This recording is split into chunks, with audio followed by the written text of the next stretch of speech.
This is Original Six.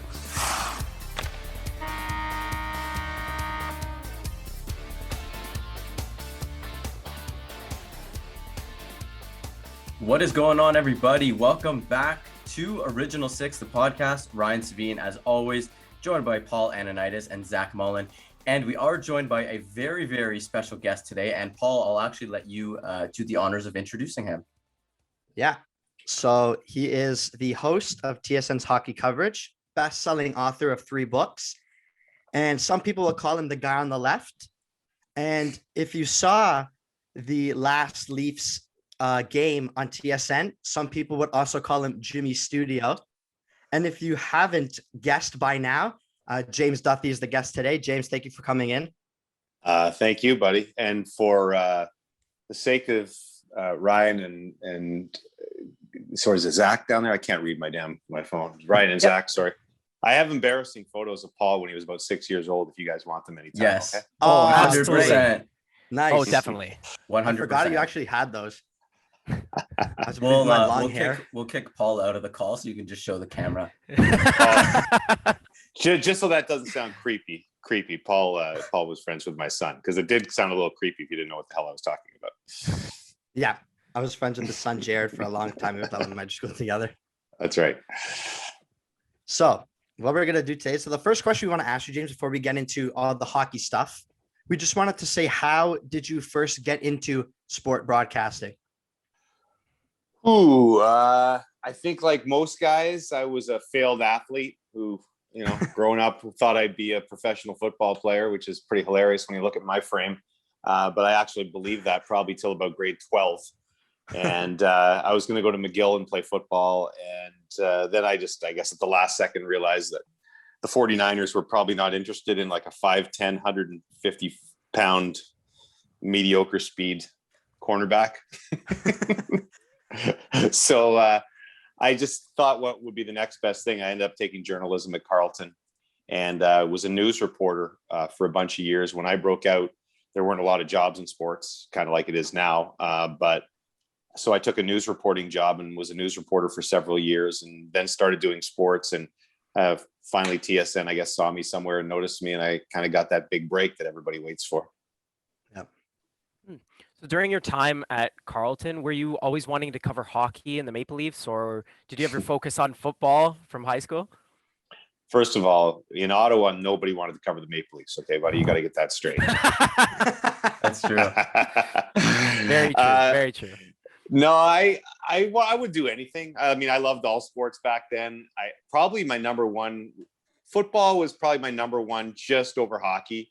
So I loved everything. Whenever I was at Carleton, I would do, it wasn't a sports media course. It was just a true journalism course. So not many people in it wanted to do sports. So I would always take the sports stories whenever I could when it came to reporting. But I would have taken anything. Frankly, when I grew up, TSN wasn't a big deal. There was no Sportsnet around. So my dream was to be like the local sportscaster on the local 6 o'clock news, basically. There was a guy named Brian Smith, who since passed away, and a guy named Bill Patterson, they were kind of my idols, because that's all we watched. My dad had, the CJOH 6 o'clock news on. It would be the equivalent of CTV Toronto now. And the sports would come on at 6:40. I don't even think they do sports anymore in the local newscasts, but that's if I thought, man, if I could be the local sportscaster in Ottawa, that would be a dream come true. I never thought of bigger things like TSN and CTV and all that. Yeah, the industry's definitely changed. I know it's kind of one of those industries, especially with the COVID landscape changing more now than potentially ever in this span. So it's a good kind of lesson, stuff changes, kind of have to roll with the punches. For sure. Yeah. And you talked about now on TSN, and during your intermission shows, you guys have the quiz. So didn't want to get involved in any copyright infringement here. So we thought we'd do pop quiz and ask you about the Pepsi commercials that you did. What was that like? Because those are pretty cool to see.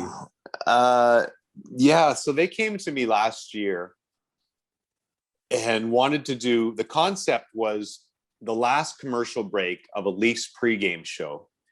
They wanted to do commercials that were basically what I did during the commercial on a live show. That was their idea. And we did a whole bunch last year, but I don't think people saw them because they only aired one time. And that's kind of what attracted me. The one thing about TSN and most stations, when you do a commercial, they air like 1,000 times and get really annoying. And I'm fully aware of that. And so I was like, well, these are only going to air once, which didn't make a lot of sense to me because they put a lot of time and money into them. But that was cool. So we did all sorts of stuff last year where I was running through the building looking for a Pepsi machine and all sorts of really goofy ones. There was like a mini me sitting on the desk talking to me. We did like a barbershop quartet thing with my podcast crew, but hardly anybody saw them because they only literally aired one time. And so when they came back this year, I think they wanted to get more bang for their buck probably. And they did they only taped 2 commercials that I think have probably aired a couple hundred times and everybody's sick of them. But yeah, they're still fun to do. I enjoy doing anything that's different, right? I spend a lot of time sitting at that desk saying, Jeff O'Neill, what do you think about this? And so anytime you get to, I don't pretend to be a good actor or anything, but anytime you get to do silliness, that's right up my alley. So it's fun. I know people are probably sick of them, so sorry, but I like them. They've been a good time. Yeah, I think they've done a good job with them. And I have a little bit of, I don't have creative control, but I have, like, I can say no if the idea is really dumb. So I haven't had to say no. So they've done a very good job. Yeah. That's good. Very much like the Terry Bradshaw Tide commercials from the Super Bowl a few years back. That's right. It's like the instant connection I made. Right. So now kind of wanted to move on to Maple Leafs. We are a Maple Leafs podcast. So just like all the other fans that don't talk about the Maple Leafs a lot. Right. We wanted to ask you, what did you think of the Maple Leafs regular season as a whole? Kind of impressive, where you thought they'd be, any like major takeaways, stuff like that? Oh, I thought it was spectacular. I mean, particularly if you go by what we've seen the last 20 years, basically your entire lives, I mean, I think that's the best regular season of your lives, right? I believe they said it was the team's best point percentage in who knows how long. Yeah. So, I mean, it was a weird season, right? It's too bad that it wasn't a full 82 games because everyone's going to put asterisks beside it and say, well, it was 56 games and the North Division was weak. I've heard all that stuff. And it wasn't the same. Like, you imagine Austin Matthews scoring, more than 40 in a 56 game season with fans in the stands. What he did was crazy. So I think basically it was almost the perfect regular season. The one thing, if Freddie Anderson hadn't got hurt, that wasn't ideal, although it opened the door for Jack Campbell. But if you think about basically every move that Kyle Dubas made paid off in some form. Look, Joe Thornton's not the old Joe Thornton, but leadership in the room and all those things, and he fit in just fine. Wayne Simmons got hurt, but was playing great before he got hurt and still should be able to help in the playoffs. Spetz's renaissance, I think, was a huge part of the story. From the TJ Brody was an amazing story on D, which solidified and changed everything on their defense. And so every little addition here and there, I thought, worked exactly the way they'd want it to work. Of course, it means nothing if they lose in the first round, but as far as the regular season, I thought it was excellent. Fingers crossed. Yeah, honestly. So out of the newcomers that came to the Leafs this season, who do you think was the most valuable? Brody. I just think that I knew he was a good player when they signed him, but again, look at the big problem with this team the last few years has been D. And when you get a guy who just comes in from day one and is excellent and fits in perfectly, and it slots everybody else, when you add a really good defenseman, it just makes it takes a spotlight off of the Travis Dermotts and the Rasmus Sandins and so on and so forth. And I just think it was exactly what they needed. And so I would think, to me, that's the most impactful. So you talked about Austin Matthews doing incredible things this season. Do you think that Austin Matthews is the best goal scorer in the NHL as of right now? Yes. Present day, yes. I mean, Ovi is Ovi, and he's the best goal scorer, I think, ever in the National Hockey League. Somebody who's watched somebody in the 60s or 70s could argue with me, but, and Brett Hull was great, but Ovi, I think, is the greatest goal scorer the NHL has ever seen. And he's still great, but if I had to take right now one guy for a year, I'd take Austin Matthews. And so from a goal scoring perspective, I don't think, I mean, basically when you can watch a guy and every single game you expect him to score, and that's the way I think we all were with Matthews this year. It would be a weird game if he didn't 100%. score. Yeah. That's an incredible accomplishment in this era, right? I mean, we're not talking the 80s when Gretzky was getting 4 points a game. It's not like that anymore. So for a guy to get basically a goal a game today, I think is truly something. And again, everyone will say, okay, weak division, whatever. I think the North is a little bit weaker in that their weaker links were weak, but I don't think there's a massive difference. So I don't buy that argument. I think he would have had a similar season in a normal season. Agreed. Yeah. For sure. And you can also add, to that argument, played with the injured wrist, a few games where he seemed just to straight out refuse to shoot the puck. So, in an 82 game season, who knows what his goal total could have looked like. He might have chased 50 this year if that wrist injury hadn't happened, right? Because there was a slump in there, which was 6-7 games, and then maybe there was another 4 or 5 gamer. It would have been hard to push 50, but it wouldn't have been impossible if he'd stayed healthy. Whoops, sorry. Still there, guys? Oh yeah, we're here. Yeah. Sorry. You're good. Sorry. I'm not smart enough to hook up my phone to ignore. So sometimes when the phone rings, I lose you guys for about 3 seconds. So we continue Okay. on. We'll forgive you because you're a pretty busy, important guy. Yeah. So we'll go now into one of our first fun segments. So this is 2 truths and a lie, Maple Leafs regular season edition. So I have 3 statements here. 2 are true, 1's a lie. The 3 of you are going to each take a crack at it, see if you can figure it out. I think, James, I'll let you go last, and you can be the voice of reason for these 2. Hopefully. No pressure. So statement number 1, we talked about TJ Brodie. So statement 1, TJ Brodie led the Leafs in plus minus this season. Statement 1. Statement 2, the Maple Leafs had the best or / lowest goals against per game in the North Division. And statement number 3, Austin Matthews finished in the top 50 in NHL power play points.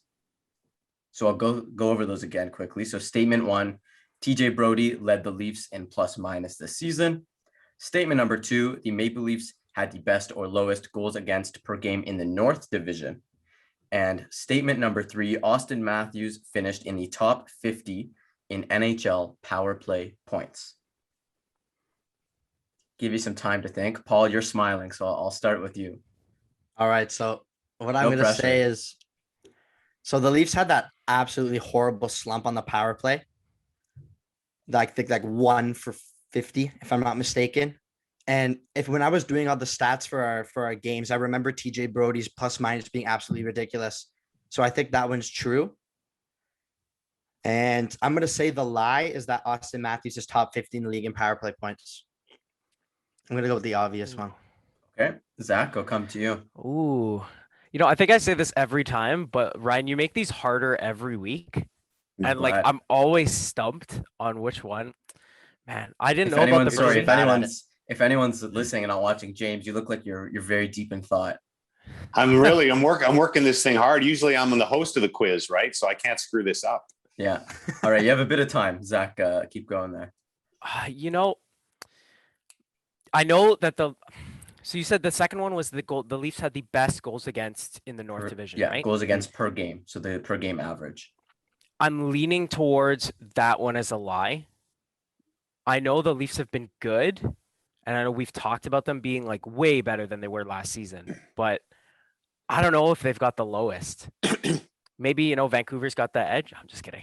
No. But hey, they've played less games, Nice so guy. You never know. But no. I think I have to agree with Paul though on this one. The power play, just the slump was too big for things to happen for too long. So I think that the slump is real. You never agree with me. I know this is a first. Well, Rare I say that every occurrence. time, but So we have Paul and Zach both in agreement about the third statement. James, are we going to make it 3 for 3, or you have some different thoughts here? I'm going with the boys because I think that one sounds crazy. And then when you ever do 2 truths and 1 lie, you say, how could Austin Matthews be outside of the top 50? But they were so bad on the power play, and he was so good that stat makes the least sense. So I'm going to think that it is actually the one that is true. Okay, 3 for 3 in agreement, and you all got it right. Bang on. Let's go. Nice. First Wow. time I think we've had a This clean is sweep. This is a career highlight right here, baby. You're welcome, Zach. Yeah, Paul had all the reasoning in there. Yeah, That's a I first. just did everything. So the first statement, TJ Brody, James, you talked about probably the biggest, best newcomer, you said, led the Leafs with a plus 23. Mitch Marner was second with a plus 21. So he's pretty close. The Maple Leafs did have the best goals against per game in the North Division. They let in 2.64 goals per game. Winnipeg was second with 2.71. It's pretty close. Mhm. And Not bad. Matthews' 13 power play points tied him for 67th in the NHL. And Wow. no surprise, McDavid number 1 with 37. Damn. Okay. So outside of the two truths and a lie that we all actually did really well, and which is surprising because Ryan like always wins. I feel defeated right now. Yeah, you should be. Finally. Took way too long. So James, what do you think of the Maple Leafs Canadian series? Like the winner, how many games, and overall what you think about it? Well, I don't think I think anything radically different from everybody else. I think the Leafs are far superior a team talent-wise. And, and the Habs will probably get one along the way. I suppose if they won game 1, it would get interesting. But I still think Toronto I'll say 6, just because of Toronto's, issues in the first round, that somewhere along the way there might be a bump. And it's a confidence bump with them. But I think in 5 or 6, they should win that series. They're just, Carey Price stood on his head last year and beat Pittsburgh in the first round. And if that happens, I suppose there's a chance. But again, I just don't see talent-wise, there's just no comparison between the two of them. And, I thought Cole Caulfield would be a big X factor, and it doesn't even look like he's going to play or at least start game 1. So I think that's a mistake for Montreal. I think you need to do radical things to try and pull an upset like that and have a guy who can potentially be a game changer, but they're kind of going with the veteran lineup and not playing him or Kotkaniemi, I don't think, in at least in game 1. So, or Romanoff either. So to me, that's not what I would have done. I would have played the kids and got them the experience and tried for a little bit of magic. So I just think Toronto's too much, and all the ghosts of the past, they might creep up a little bit, but they're not going to, the streak's going to end right here as far as first round losses. Hope so. Yeah, I hope so. It kind of reminds me of the Leafs from when they played the Capitals in the first round. Team that had nothing to lose, bunch of young guns going in, just exciting to play, and then winning that second game in Washington, turning around, and then eventually having a 2-1 series lead on the Capitals, who were supposed to be like a dynamo team going into that playoffs. It's kind of the same vibe that I thought Montreal would have, but I guess with no Caulfield, no Kotkaniemi, maybe a different look. I wouldn't like to see Toronto fall behind 2-1. Like, even losing game 1, I don't think would be the end of the world, but just the pressure, in this market and stuff, and this, tightening of the grip on the sticks, I think might happen. But I think as long as they get off to a good start in the series, that Montreal shouldn't come close, shouldn't win anyway. With game 1 coming up on Thursday, how far do you think the Leafs will make it in this playoffs? The guys did the predictions the other night, and I kind of balked on that one. I think an Edmonton-Toronto series is going to be really good, just because as good as Toronto played against the Oilers this year. McDavid, Draisaitl, the fact that Mike Smith has played so well, that the Oilers might have an advantage in goal in that series. I think that'll be a tight series. But I still think Toronto probably gets to the Final Four. And I'm torn because there's part of me that thinks that a young team like this, relatively young team, look, they got a lot of experienced guys now, but once they get through those first couple of hurdles, their confidence will be soaring through the roof when they get to the Final Four. But just watching the hockey that I've seen over the past few days and such, I think it may hurt them a little bit that they haven't seen the likes of the Colorados and Tampas all season long. And I think that might hurt them when they get to the Final Four. So I'll say that they win the division, but then get knocked out in the semis. Yeah, I know myself, probably the guys here include a lot of Leaf fans. Our bar for success in the playoffs is making the Final Four, at least coming out of the North Division.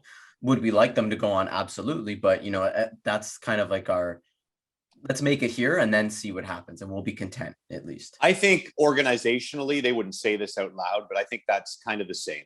Yeah. I think a successful season, look, they want to win the Stanley Cup. They traded first rounders and such to get what they have in Foligno, et cetera. But I think making it to, just because of their past, it would be a real step forward to get out of the division. Yeah. Big sigh of relief for fans. Mm-hmm. So we'll move into our next kind of fun one here. Over under. So we're kind of going to look at a statistical projection here. And, we spoke about Austin Matthews, the dominant regular season he had. Maybe this is his year to really break out in the playoffs. So in his career thus far in the playoffs, he is averaging just under 0.5 goals per game. So a goal every other game. So our over under here is going to be 11.5. So in this playoffs, are you going to take the over or the under on him scoring 11.5 goals? So if you take the over, you have 12 or more. If you're taking the under, 11 or less. So James, we ended with you last time. I'll throw to you here first. I guess it also depends how far you think they'll go. Well, if we go by what I said about losing in the third round, let's say the first two series is a total of 11 or 12 games. Let's just go on average. It would be 17 or 18 games that they would play on my theory, 11 and a half. It's tough. It is. That's a really good over under. I'll give him 12 goals, so I'll go over barely. That would be a great performance. That would be a great performance, by the way. So I'm showing a lot of confidence. I think 12 would be amazing. That'd be special. All right, Zach, I'll go to you. What do you have on this one? I know in the past playoffs, it's taken Austin a few games to kind of get going and get his goal scoring. I'd love to see that change this postseason, but I'm not sure if it will. So I think I'm going to take the under on this, but like just barely, maybe 10 or 11. Okay, Paul?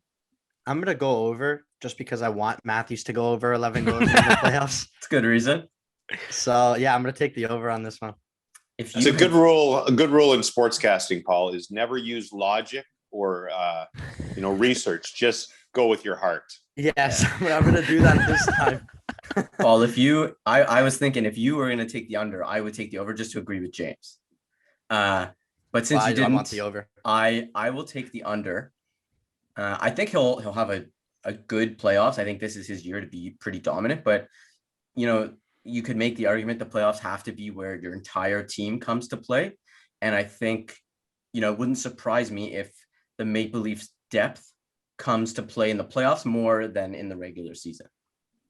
But we'll see. My philosophy would be that I think the power play has got to click at some point. I think it'll be in the playoffs. And I think he's going to have at least one hat trick in the first two rounds.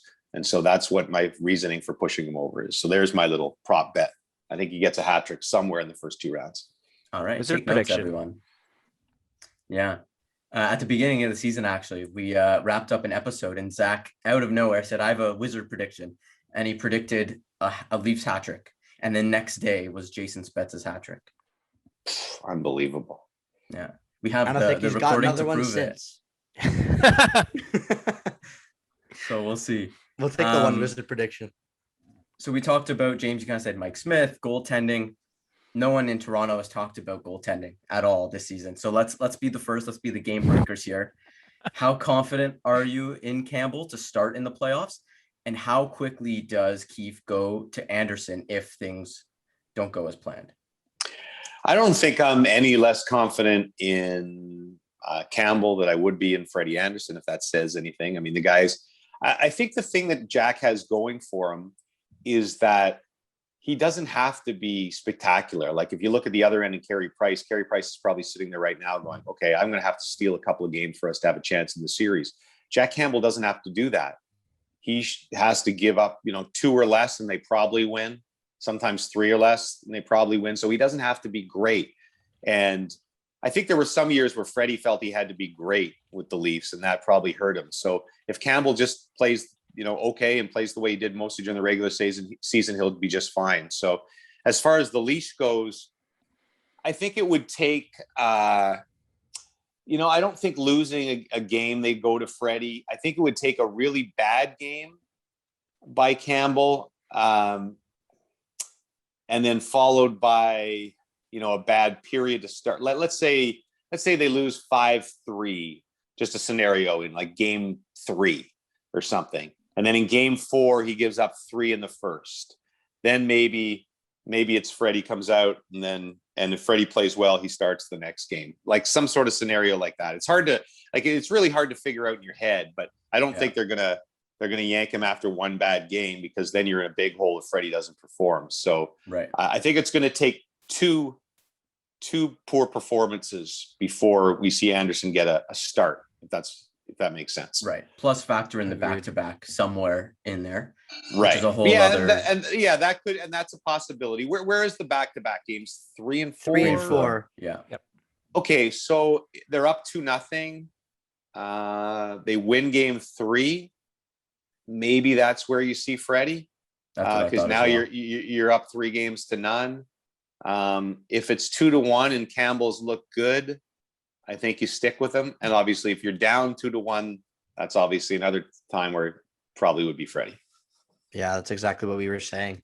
And so if the Leafs are to be successful and we do make it to the Final Four, as we were saying before, who will need to be their impact player, in your opinion?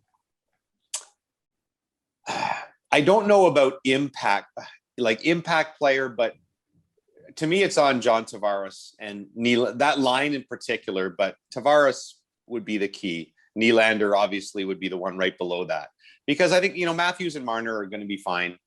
And Marner hasn't always had the great playoffs, but Matthews and Marner are going to be fine. It's going to, at some point here, I think Tavares has to play a starring role in a series like this for them to win it.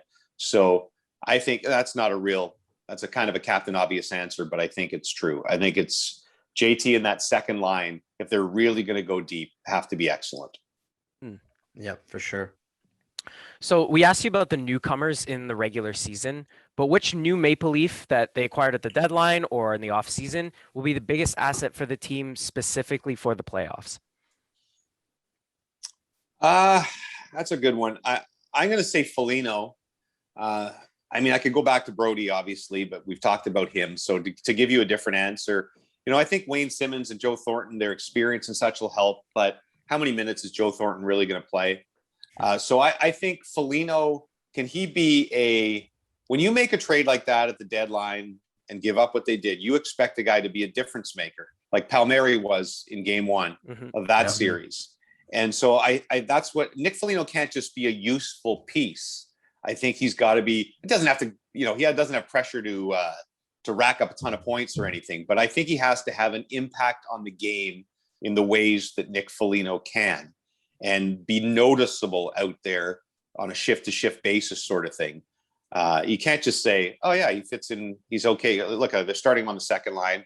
He could end up on the third, who knows? But I think going back to my answer to the previous question about Tavares, I think Foligno, if he fits in with those guys, could really boost JT and Nylander. So that would be my answer.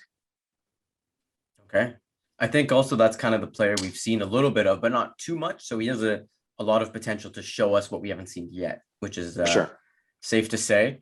We're going to speculate some more. This is Would You Rather, another fun segment. A lot of talk about the power play. We spoke about it earlier.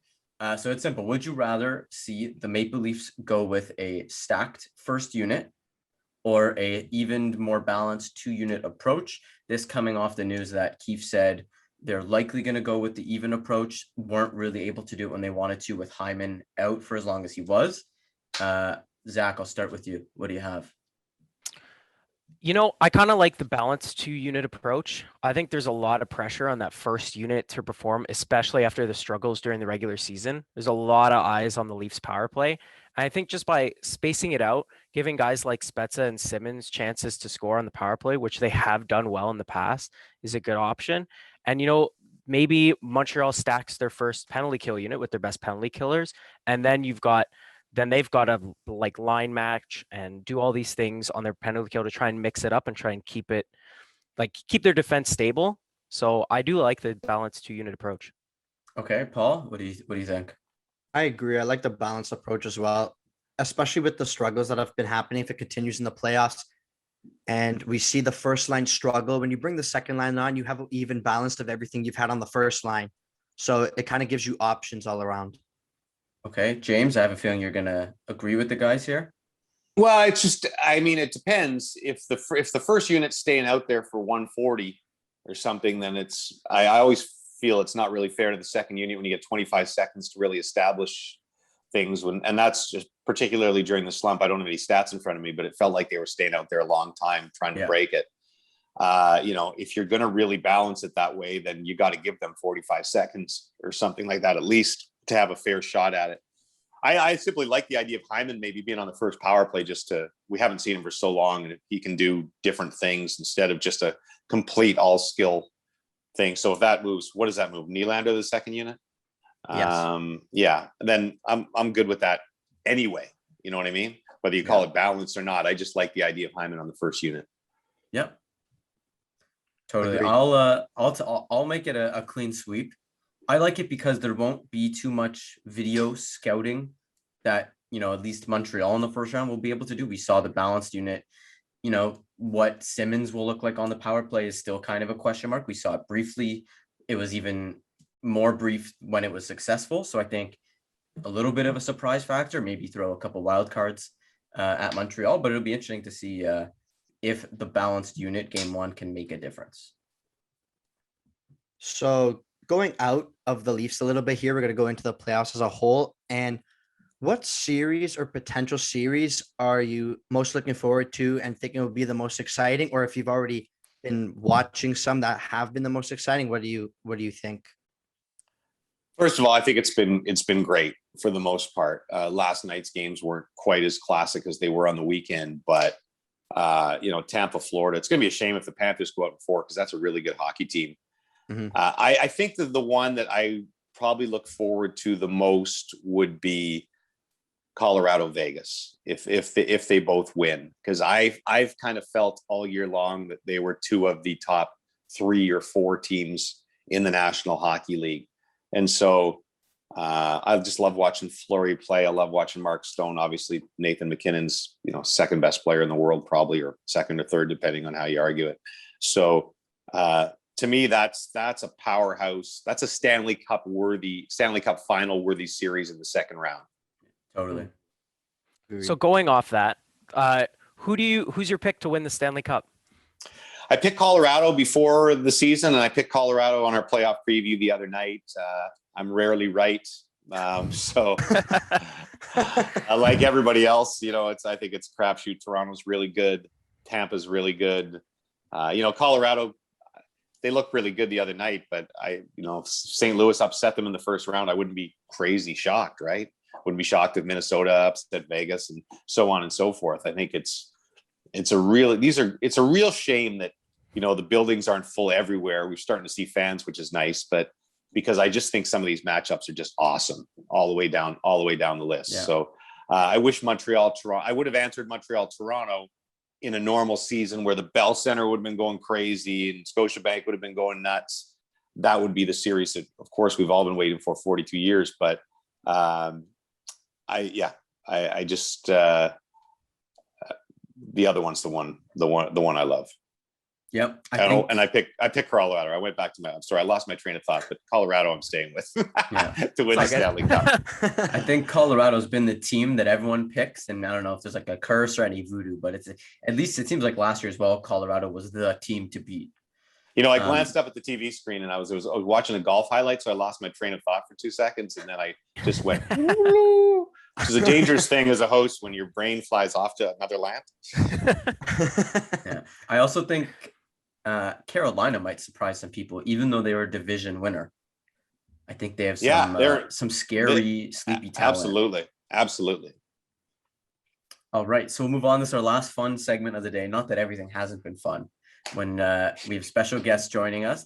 It's a brand new segment to the podcast. So it likely will carry over, but James, you can take credit, put it on the resume on the LinkedIn profile that you were a part of Original Six's first yay or nay Wow. segment. So That is a TSN has a yay or nay Yes segment, guy, no so guy. You will be fined. okay, name to be determined later. All right. We have 5 questions. Just looking for a yes or no answer. No explanation allowed. So we'll go same order every time. We'll go James, Zach, Paul. I just want a yay or nay, yes or no, whatever you got. No explanation allowed. So question 1.